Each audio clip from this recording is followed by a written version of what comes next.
ఓం శ్రీ గురుభ్యో నమః. ఓం నమః శివాయ.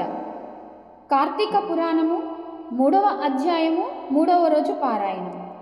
కార్తీక మాస స్నాన మహిమ. జనక మహారాజా, కార్తీక మాసమున ఏ ఒక్క చిన్న దానము చేసినను అది గొప్ప ప్రభావం గలదై వారికి సకలైశ్వర్యములు కలుగటయేగాక మరణానంతరము వారు శివ సాన్నిధ్యమును చేరుదురు.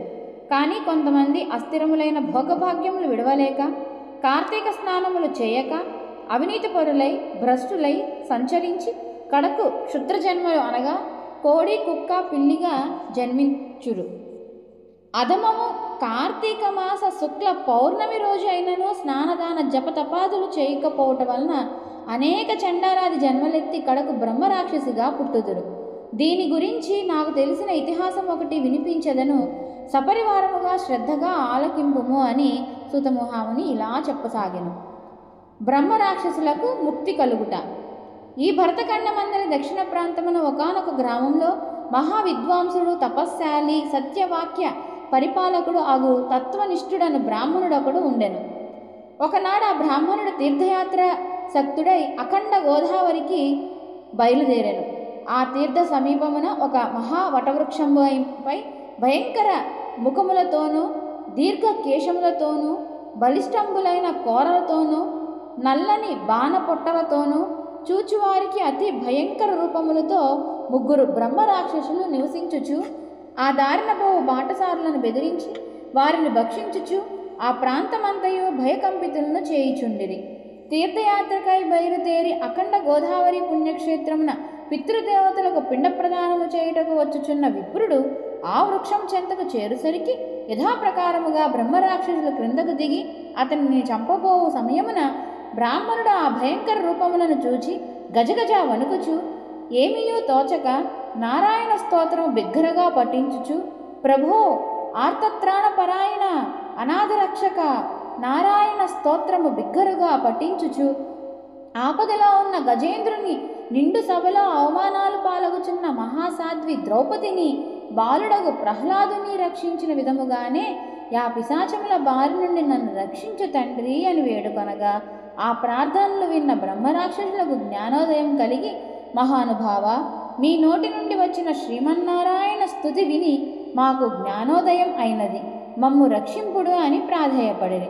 వారి మాటలకు విప్రుడు ధైర్యం తెచ్చుకొని, ఓయి మీరెవరు, ఎందులకు మీకు ఈ రాక్షస రూపంబులు కలిగెను, మీ వృత్తాంతం తెలుపుడు అని పలుకగా వారు, విప్రపుంగవ, మీరు పూజ్యులు ధర్మాత్ములు వ్రతనిష్ఠాపరులు, మీ దర్శన భాగ్యం వలన మాకు పూర్వజన్మందలి కొంత జ్ఞానం కలిగినది, ఇక నుండి మీకు మా వలన ఏ ఆపద కలగదు అని అభయమిచ్చిరి. అందక బ్రహ్మరాక్షసుడు తన వృత్తాంతమును ఈ విధముగా చెప్పసాగాను. నాది ద్రావిడ దేశం, బ్రాహ్మణుడను, నేను మహాపండితుడనని గర్వము గలవాడనై ఉంటిని. న్యాయ విచక్షణలు మాని పశువుల వలె ప్రవర్తించి తిని బాటసారుల వద్ద అమాయకపు గ్రామస్తుల వద్ద దౌర్జన్యంగా ధనం లాక్కొనుచు దుర్వాసనలతో భార్యాపుత్రాదులను సుఖపెట్టక పండితులు నవమాన వాళ్ళని ఎంతో అవమానపరచుచు లోకకంటకుడిగా ఉంటిని. ఇట్లు ఉండగా ఒకానొక పండితుడు కార్తీక మాస వ్రతమును యథావిధిగా ఆచరించి భూతతృప్తి కొరకు బ్రాహ్మణ సమారాధన చేయు తలంపుతో పదార్థ సంపాదన నిమిత్తం దగ్గరున్న నగరమునకు బయలుదేరి తిరుగు ప్రయాణంలో మా ఇంటికి అతిథిగా వచ్చాను. వచ్చిన పండితుడిని నేను దూషించి కొట్టి అతని వద్ద ఉన్న ధనము వస్తువులు తీసుకొని ఇంటి నుండి గెంటి వేచి తిని. అందులోకి ఆ విప్రునకు కోపం వచ్చి, ఓరి నీచుడా, అన్యాక్రాంతముగా డబ్బు కూడబెట్టినది చాలక మంచి చెడ్డలు తెలియక తోటి బ్రాహ్మణుడని కూడా ఆలోచించక కొట్టి తిట్టి వస్తు సామాగ్రిని దోచుకుంటివి గాన నీవు రాక్షసుడివై నరభక్షుడువుగా నిర్మానుష్య ప్రదేశంలో ఉందువుగాక అని శపించుటచే నాకు ఈ రాక్షస స్వరూపం కలిగినది.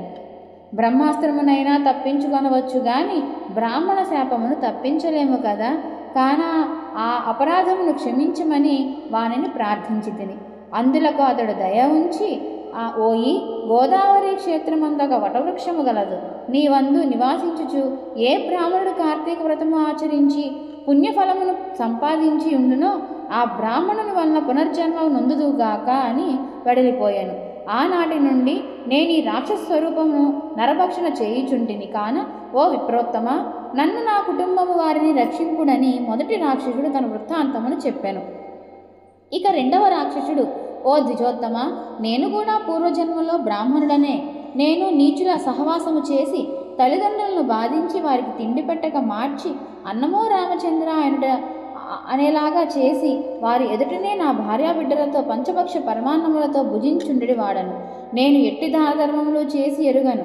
నా బంధువులను కూడా హింసించి వారి ధనము అపహరించి రాక్షసుని వలె ప్రవర్తించి తిని కాన నాకు ఈ రాక్షసత్వం కలిగెను. నన్ను ఈ పాపంకిలము నుండి ఉద్ధరింపుము అని బ్రాహ్మణుని పాదములపై పడి పరిపరి విధములా వేడుకొనెను. మూడవ రాక్షసుడు కూడా తన వృత్తాంతమును ఇట్లా తెలియచేసెను. మహాశయ, నేనొక సంపన్న కుటుంబంలో పుట్టిన బ్రాహ్మణుడను. నేను విష్ణు ఆలయంలో అర్చకునిగా ఉంటిని. స్నానమైనను చేయక కట్టుబట్టలతో దేవాలయంలో తిరుగుచుండెడి వాడను. భగవంతునికి ధూపదీప నైవేద్యములైనను అర్పించక భక్తులు కొని తెచ్చిన సంభారములను నా ఉంపుడు గత్తెకు అందజేయుచు మధ్య మాంసములను సేవించుచు పాపకార్యములు చేసినందున నా మరణానంతరము ఈ రూపమును ధరించి తిని కావున నన్ను కూడా పాప విముక్తిని కావింపుము అని అర్థించెను. ఓ జనక మహారాజా, తపోనిష్ఠుడుగా ఆ విప్రుడు పిశాచములు దీనాలాపములు ఆలకించి, ఓ బ్రహ్మరాక్షసులారా, భయపడకుడు. మీరు పూర్వజన్మలో చేసిన ఘోర కృత్యంబుల వల్ల మీకు ఈ రూపములు కలిగెను.